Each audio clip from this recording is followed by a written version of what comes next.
It's time to give the people what they want.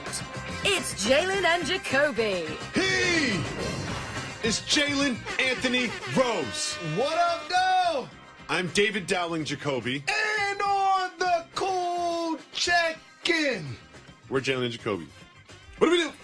We get to find individuals. Oh, come on. That are supported Oh, this come program on. 6 years. Oh, come on. What they want. Yeah. Astros fans got exactly what they want did. after they beat the Red Sox. In the locker room, they put a new twist on the champagne shower. Here is Astros outfielder Josh Reddick getting doused while wearing an American flag Speedo. I did actual research on this topic.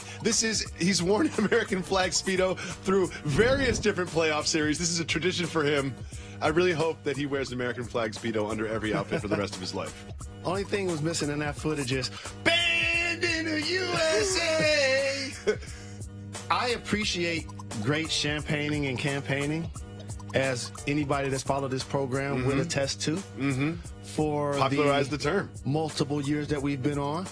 I, as the great American philosopher David Jacoby once said, appreciate a great celebration because I love celebrations. people don't celebrate enough. And when you beat the Boston Red Sox and you advance in the playoffs, there's no better way to celebrate than something that's original. And Here's I the thing. appreciate that. If you win the ALCS next, I need an American flag thong on him.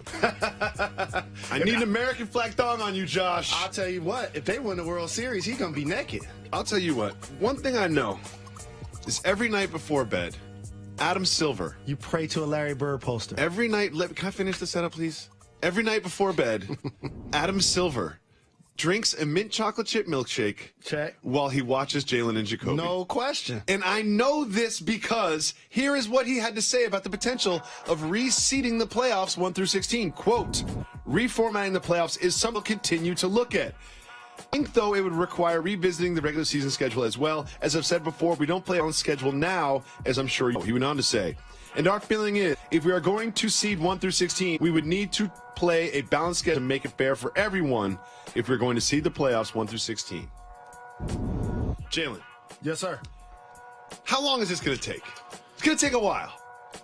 It doesn't have to. It And does. I normally don't work hard or do any research, but I'm writing down something because I want to get this So right. you spent 3 seconds on it. Okay. Yeah, That's more than you've done in the past. No so question. take what you can get. So since he clearly watches this program and we've talked Every about night, the mint 1 chocolate through chip 16 format being changed forever, I want to take it a step further. Okay. I want to graduate the idea. I don't want to just come with the idea. I'm going to actually lay it out on the table. Not be part of the problem, be part of the solution. No question. So you can make the season, and again, I want to make sure I get this right, around 75 or 76 games. Okay. Seems like we're headed that direction. Overall. Okay. Play teams in your division 4 times. Oh, no. Do I have to do math? Play teams in your conference 3 times. Play teams from the other conference twice. That gets you around the number I just said. So a couple of things can now happen. I'm sure your math is wrong. The We'll continue. best 16 teams actually perform in the playoffs. Unlike this season, 17-18, when they're going to be 2, possibly 3 teams in the Eastern Conference. We're going to be talking about them fighting for the playoffs, but they're going to all be under 500. Yep. And we're going to have 8 or 9 teams in the West over 500, and a couple of those squads are going to be watching the playoffs. I think we'll get to a place where the schedule is fully balanced. You play the other teams. There is no conferences. The conferences are just on paper for organization, but you play every team an equal amount of times or something like that with a rotating schedule. That's where we're going to end up, but let me pitch where we can go before that. Okay. Right now, you've got 8 teams from the West, 8 teams from the East. Why don't you reseed those teams? So you still qualify for the playoffs the same, but you reseed those teams 1 through 16. So you can have the number 1 seed from the West, number 2 seed from the West, number 3 seed from the Eastern Conference. Why not do that before we get there? You can do that, but for the integrity of the schedule is why that won't initially take place. Because to your point, it's easier to get wins if you're in the that Eastern team Conference. from the East is going to play against that level of competition 50 plus times. And so if they are set 6 seed, they got a chance to fatten up their record versus so many squads that are below 500 playing in that conference versus the Western Conference where the competition is But here's the staunch thing. every night. Do you really want to see the Western Conference Finals be just say the Rockets and the Warriors, and then the next night the Eastern Conference Finals is like the Celtics and the Wizards? It just seems imbalanced to me the way it's currently structured. So if you reseeded those teams 1 through 16, you could have a more balanced team, and as you got deeper into the playoffs, you would truly have the best teams there. We're going there, and we see that happen in hockey. They reseed after different rounds. I think they should do that in NBA too. But that won't take place in the league until what we just described takes place first. It's going to be a domino effect. See, the one thing Adam Silver has gotten correct, unlike Roger Goodell, you don't see players barking at the commissioner about him doing a poor job. No. And so when he's going to institute this, he's going to double down. It's not going to just be, oh, here's 1 through 16. It's going to be also less games, here's the travel, here's the balance, Correct. and here's everything. Because he knows what's going on. He's already seeded that he's going to do this, and he is going to do this, just a matter of time. And one more thing. He's going to say, yes, I'm taking away a handful of games, but guess what I'm going to do? I'm going to get a big check for us to play games internationally. Yeah, exactly. It's like, owners, I know you're upset with this. I know I'm taking $10 million out of your pocket, but here's ways that we're going to increase that with incremental revenue streams to put that $10 million back in your pocket. Because just look at it like this. For the most part, and this has become the ceiling for the NFL, and I've joked about this a lot, when you pull up at a light and the NBA is a Lamborghini and the NFL is a... Don't say it, Jalen. You said it already on Wax. Don't say it. A van. Yes, a van. Okay. One of the things is the globalization of the game, not only through the players who have become a melting pot throughout rosters in the NBA. Unlike the NFL, most of those players are American born. And so now you have the opportunity in the NBA to play in various countries where people from those countries NBA is like, participate oh, in the you league. guys want London? You want that tiny little country in Europe? That's fine. We'll take Asia. We'll take the whole continent of Asia. No question. Let's move on. Joel Embiid That's a nice shirt. has agreed to a 5-year, $148 million contract. Keep getting them checks. This is interesting to me. One thing that's interesting to me is this is, according to Zach Lowe, say it, Get low. the most complicated Get low. contract in the history of the NBA. So there's all sorts of performance and incentive-related things in here. Basically, they're like, look, if you get hurt, we're not on the hook for $148 million. But they didn't need to do this now. Like, they could have waited until he was a restricted free agent at the end of next year and basically given him the exact same deal. Why did they do this now instead of at the end of the year after they've seen him play? Caught up in the hype. What ends up happening is when you have a terrific offseason, you draft Markelle Fultz. You see Ben Simmons is returning. Yep. Joel Embiid just got cleared to play 5-on-5 a week ago. Not too distant in memory, he was just jogging in downtown Philadelphia In the middle of the night. But he wasn't practicing with the squad. I welcome everybody getting their bread. Oh, and by the way, Joel, you're going to be with the team 6 more years, not 5. As he tweeted. 5 more years, you actually have 6. It's like the extension, Joe. It's the extension on top of your contract now. Got it. So with that being said, I don't do this deal now. I don't do this deal either. I know that you said it's incentive laden, and I get the fact that Yes. it's going to be based on games played, which injuries take place. Is he a terrific young talent? Absolutely. I've covered a kid in college. Turns over both shoulders on the post, Oh, he's defensive great. minded. Yeah, 7 feet tall, will shimmy Really and shoot a good jumper. passer, Yeah. can shoot the 3. Terrific personality, which is why that has exceeded the Philadelphia 76ers productivity. We've taken this flag and called trust the process, and we've ran with it. Time to cash those checks. No question. And so with that being said, I understand why you want to do this.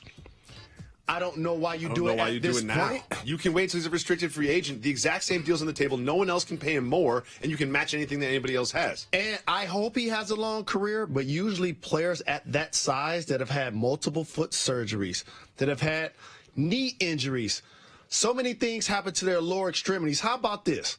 His first 3 seasons in the NBA, he played 31 games. Greg Oden played more games. 51 more games In his first 3 years. 81 games. He's had a lot of problems with his low extremities. One is which he's keep trying to introduce Rihanna to one of his. Coming up next on Jalen and Jacoby, we have the senior statue analyst of not just ESPN but the world to break down a new statue. That's next on Jalen and Jacoby. Sometimes I throw these facts out there like Galileo or like Einstein with the E equals MC squared, you know what I'm saying? And people think it's just conversation. Galileo, Einstein, Jalen Rose. Mount Rushmore. Mount Rushmore. I know it's Galileo. They just said Galileo in my ear. I know it's Galileo. Okay?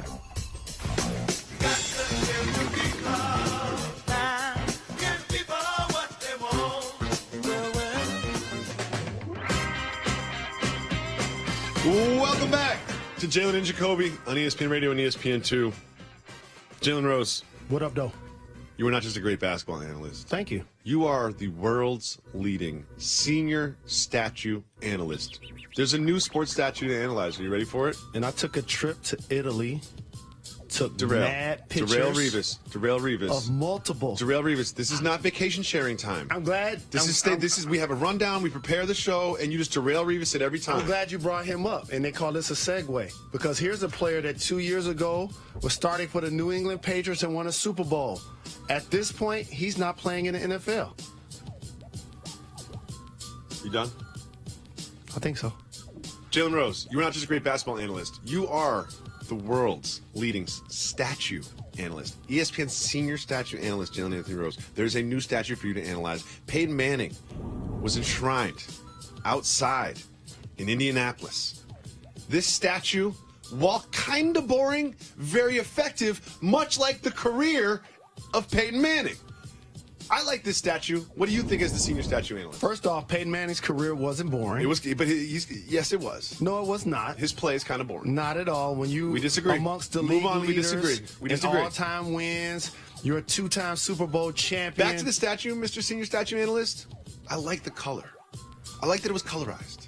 I love the statue. It was well done. It's deserved. Great statue analysis. There's a lot of talk as we prepare for the NBA season about these exciting young rookies, Fultz and Simmons, and we're going to get Lonzo Ball and the Lakers. But there's a flip side to this list of names that's not dominating the headlines. It's players that were replaced by these rookies. There are players, prominent players, that you love, that you watch their entire NBA careers. And I say entire NBA careers because they are now no longer getting NBA checks. So we're just going to read a list of players that are right now not on rosters. Are you ready?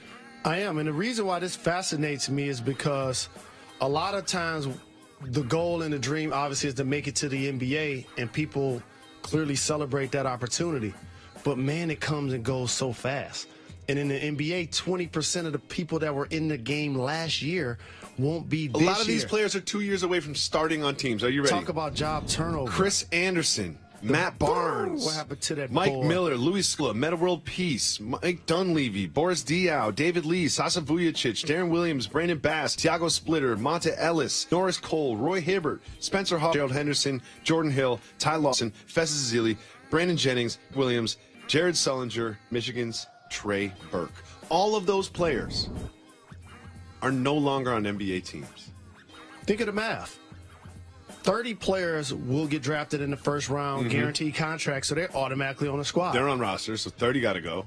And then you have the second round, another 30 players that you hope when you take somebody in the second round, they could possibly make the squad. Make the team, though. So say 50%. Sure, so you got 45 new spots. That's every year. That's right off the top. That's 10% of the league. No question. And then you have the international prospects who come into the league. They got stashed, and now they're coming in. No question. And people that were playing overseas and whatnot. So 1 out of 9 players doesn't have a job next year. And then they have these new two-way contracts. There's 60 new two-way contracts where you basically get paid $75,000 a year, but you get NBA money once you play in the NBA games. And I'm glad you brought up the fact that a couple of these players were starting and are playing quality minutes on teams recently. It shows you the strict job turnover that takes place not only in professional sports, but in particular in the NBA, where there are only 30 teams, 15 roster spots, 450 jobs. And we all remember the Kobe Bryant farewell tour and like the Tim Duncan retirement and like, you know, Paul Pierce and these players that are celebrated on the way out. But on this list of players are players that had great careers, players that went deep into playoffs. Some of these players have championships, and they don't get celebrated. They're just gone. I have a distinction. This is why I always talk about the score of the game and the game of life. The players in particular, the ones that get over 30, that's a successful career. I know a lot of people sit at home on their couches and they overanalyze players at the end of rosters and think, oh, I could take his spot. No, you can't. And so for a guy to play until he's 30 usually means you've played at least 5 seasons, if not more. And so for a player like Chris Anderson and Matt Barnes and Mike Miller, they had a really good career. When you look at Trey Burke, Jared Sullinger, Brennan Jennings, like the other side of that is like, ooh, like I thought Brennan Jennings was going to be in the league for a little bit. That's the other side of that. But here's the other part. I like to acknowledge these names because there is a chance, whether injury or performance, a lot of these guys can't end up back in the league this year. Yes, a lot of these guys are in gyms working out with agents on the phone, uploading videos to Instagram. But there's one thing you said that I just need to discuss. You know who one of those guys is that's on the couch looking at the end of rosters and saying, I could take his spot? Do you know who one of those people is? Who? Jalen Anthony Rose. Don't lie. Don't lie. I've been right on that couch next to you. I've seen it happen. It depends on who's handling the ball. You know, somebody's going to do all of the work like Russell or LeBron and get me a corner three. I got to hit that. If I got to do any work or get in a defensive stance or take a charge, not going to be able to do it. Before you're playing defense and hitting corner threes, you got to work on just getting up and down the court, Jay. Come on, man. You got to work on getting up and down the court. Running ain't the problem. Stopping is. Jumping ain't the problem. The aches and pains when you land are. You ain't jumping. Coming up next on Jalen Jacoby, we're going to play Keep It Moving. Marshawn Lynch, I know you saw this, was being videotaped by a stranger on their phone. They had a little bit of words, and then Marshawn Lynch smacked the phone out of his hands. Soft move or boss move? Boss move. Let me tell you what the soft move is here. Videotaping someone without their permission. I knew you were going to go there. You're not a zoo animal. If you want to go take a picture of Marshawn or videotape him, just ask him. And if he says no, then you videotape him.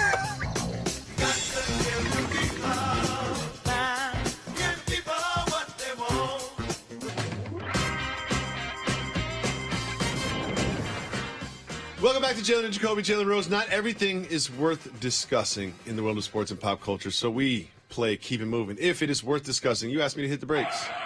If it is not, Method Man tells us to keep it moving.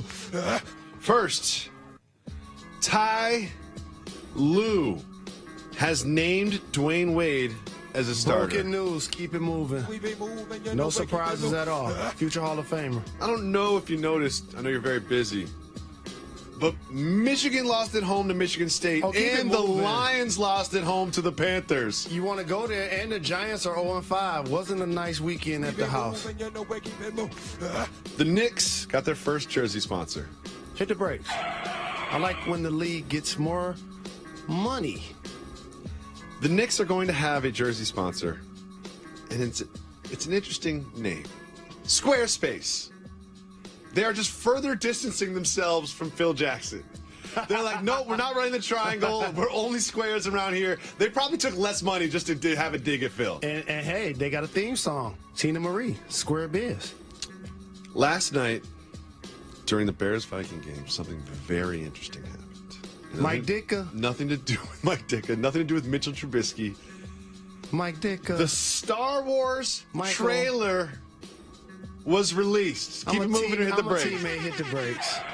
It looks very exciting. It looks like Kylo and Rey are either going to come together or switch sides. Who knows who's going dark and who's light? Luke doesn't want to train Rey.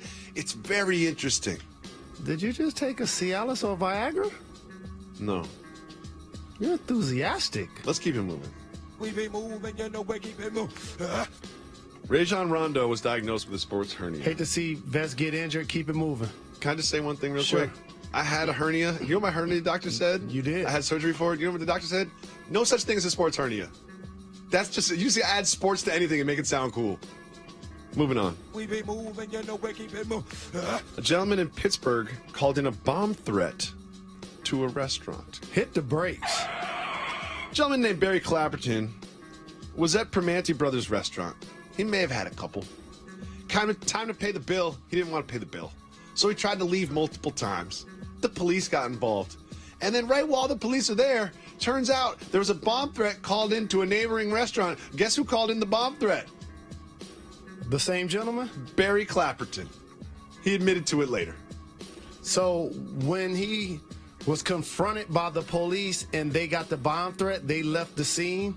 That was what he was looking for, I think. I think he wanted the police to come to a neighboring restaurant and cause such a distraction that he could then sneak out. This just seems like a not very well thought through plan. I know what this seems like. You just throw me a lob. Failed test? He clearly wasn't black. Let's move on. Donald Penn almost fought a fan in the parking lot. Hit the brakes. Because Donald Penn is a big boy. He plays for the Raiders. He's a real big boy. This gets a little more interesting. Now, you know I don't do too much research. I don't have too many facts on this stuff. But what turns out is we all saw the video. Fans yelling at Donald Penn. They had just lost. And Donald Penn gets out of his car. We got to get the punter on the show. He gets out, Marky King, gets out of the car, confronts the fan. There's security everywhere, so we know nothing's not really going to happen. Hold me back! But then it turns out that this fan, like one of his friends, released some information that he had actually been planning this. This was a premeditated, I'm going to get Donald Penn to beat me up plan. This is exactly why I stopped responding to trolls on Twitter. When I would go and click their page and they're cheering the fact that I responded to their message as opposed to feeling some type of way that they sent the message. We'll be back tomorrow. Jalen and Jacoby.